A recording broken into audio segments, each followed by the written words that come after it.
Você sabia que há um som misterioso vindo do fundo do oceano que ninguém consegue explicar?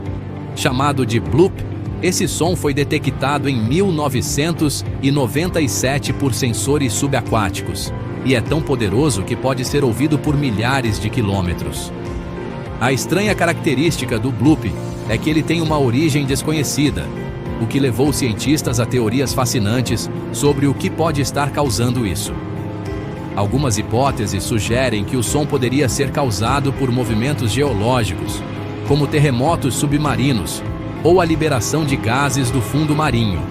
Outros acreditam que poderia ser o som de uma criatura marinha gigante, embora ainda não tenha sido descoberto um animal capaz de produzir tal ruído.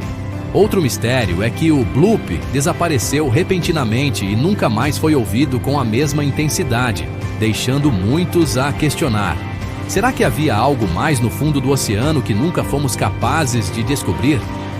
Incrível, né? Se você também ficou fascinado com esse som misterioso, não se esqueça de deixar seu like e se inscrever para mais curiosidades sobre os mistérios do nosso planeta. Você acha que o bloop tem uma explicação natural ou algo ainda mais misterioso? Deixe sua opinião nos comentários.